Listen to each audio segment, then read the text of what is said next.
എല്ലാവർക്കും നമസ്കാരം. എൻ്റെ പേര് കവിത. ഞാൻ പുതിയൊരു യൂട്യൂബ് ചാനൽ തുടങ്ങിയതാണ്. കവിത പ്ലസ് എന്നാണ് അതിൻ്റെ പേരിട്ടിരിക്കുന്നത്. അതിനകത്ത് എൻ്റെ ക്യാൻസർ അനുഭവങ്ങളും കൊച്ചു കൊച്ചു സന്തോഷങ്ങളും യാത്രകൾ, ഭക്ഷണം, അങ്ങനെ തുടങ്ങി എൻ്റെ ചുറ്റുപാടുകളെ മുഴുവൻ ഉൾക്കൊള്ളിച്ചുകൊണ്ട് ഒരു ചാനലാണിത്. 2023 ഈ ചാനൽ തുടങ്ങണമെന്ന് ഞാൻ വളരെ ആഗ്രഹിച്ചിരുന്നു. അന്ന് ആ സമയത്താണ് എനിക്ക് ഈ ക്യാൻസർ എന്ന മഹാമാരി കയറിക്കൂടിയത്. അങ്ങനെ നീണ്ട ഒരു 6 മാസത്തെ ട്രീറ്റ്മെൻറ്റും അത് കഴിഞ്ഞ് ഇൻഫെക്ഷനൊന്നും വരാതെ ഒരു 6 മാസത്തെ പുറത്തൊന്നും യാത്ര ചെയ്യാതെ മാസ്ക് വെച്ച് അങ്ങനെയൊക്കെയുള്ള ഒരു ജീവിതമായിരുന്നു. ഇപ്പോൾ സധൈര്യം പുറത്തോട്ടിറങ്ങിയിരിക്കുകയാണ്. എൻ്റെ ചാനലെന്ന ആഗ്രഹം ഞാൻ പൂർത്തിയാകുമോ? എന്തായാലും തുടങ്ങുകയാണ്. നിങ്ങളുടെ എല്ലാവരുടെയും അനുഗ്രഹം ഉണ്ടാവണം. നിങ്ങളതിനകത്ത് ചെറിയ തെറ്റുകൾ തിരുത്തി തരണം. എന്തെങ്കിലും അപാകതകളുണ്ടെങ്കിൽ പറഞ്ഞു തരണം. ചാനൽ സബ്സ്ക്രൈബ് ചെയ്യണം, ഷെയർ ചെയ്യണം, എല്ലാവരിലേക്കും എത്തിക്കണം. അതാണ് എൻ്റെ ആഗ്രഹം. അപ്പോൾ ഞാനിന്ന് ഇപ്പം ആദ്യം പറയാൻ ഉദ്ദേശിക്കുന്നത്, ഞാൻ എങ്ങനെ ക്യാൻസറിൻ്റെ സിംറ്റംസ്, എന്നിലുണ്ടായ ലക്ഷണങ്ങൾ എന്താണ്, അതെങ്ങനെ ഡയഗ്നോസ് ചെയ്തു, എൻ്റെ ആദ്യത്തെ അഡ്മിഷൻ അനുഭവം, അതാണ് ഞാനിതിൽ പറയാൻ ഉദ്ദേശിക്കുന്നത്. 2023 ഡിസംബർ സാധാരണ പോലെ ഒരു സന്തോഷമാസം തന്നെയായിരുന്നു. അതും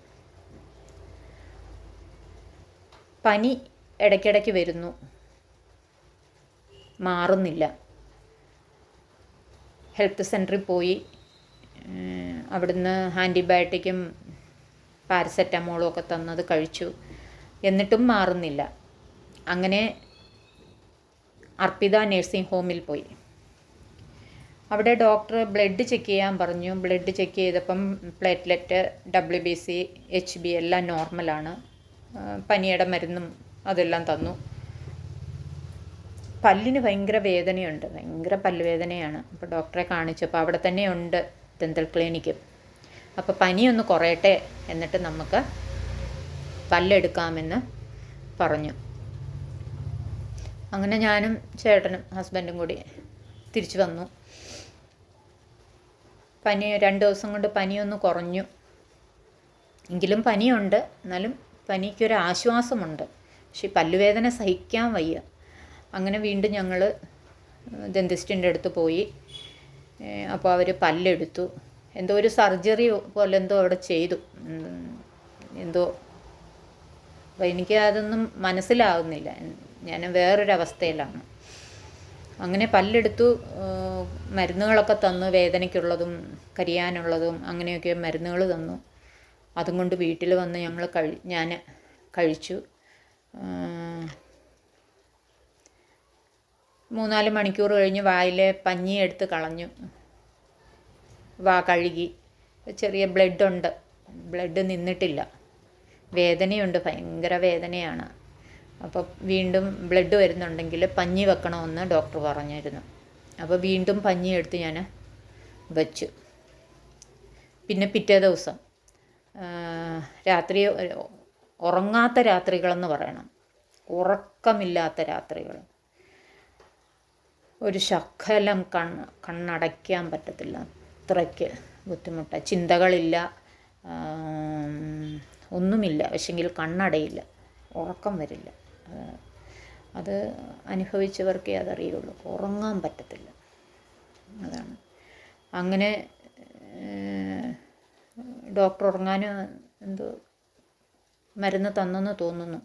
അത് കഴിച്ചാലും ഒന്ന് ആ മരുന്നിൻ്റെ മയക്കത്തിന് ഒന്ന് ഉറങ്ങും എന്നല്ലാതെ ഉറക്കമില്ല.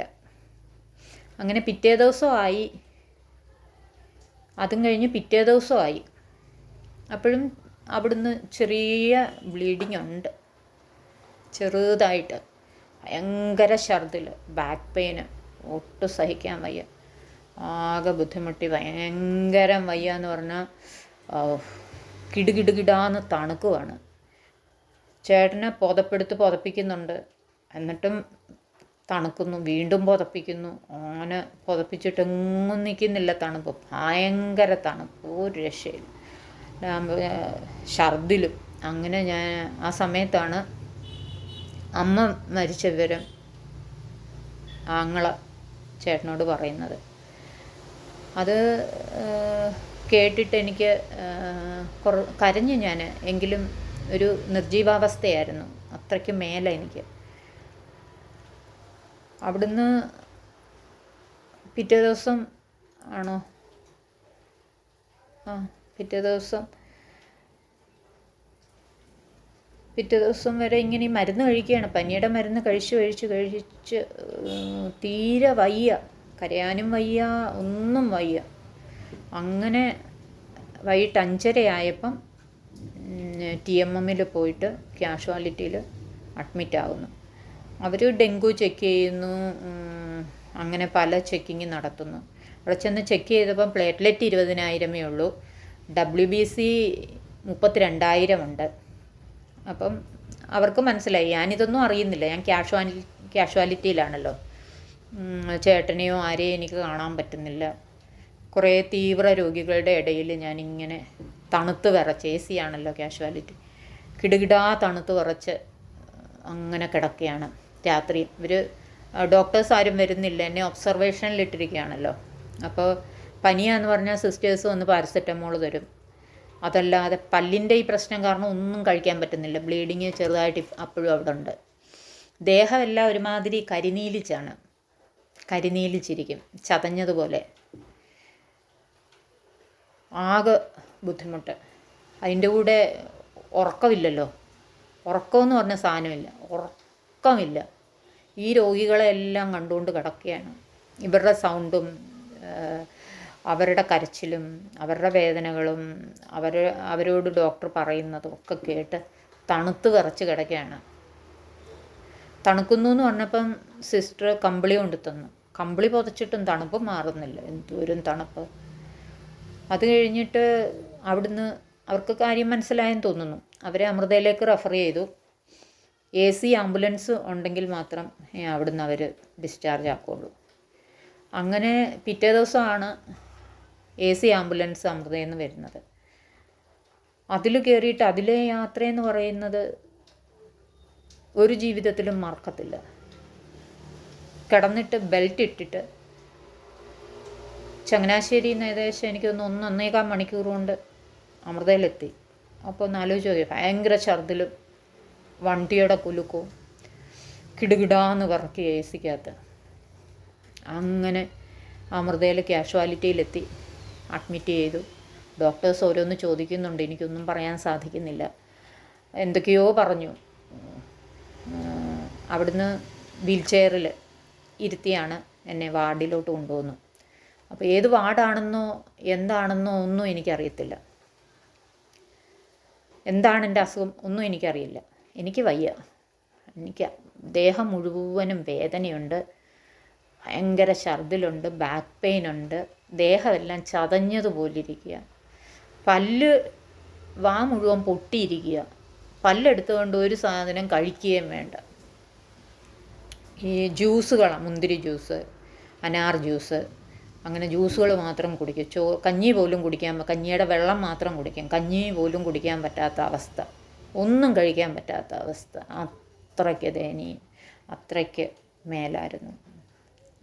ഞാൻ വാർഡിൽ ചെന്ന് ആകെ മൊത്തം കർട്ടൻ ഇട്ടിരിക്കുന്ന വാർഡുകളാണ്, വെള്ള കർട്ടൻ ഇട്ടിരിക്കുന്ന വാർഡുകളാണ്. എൻ്റെ വിചാരം ഞാൻ വേറെ ഏതോ ലോകത്ത് ചെന്നു.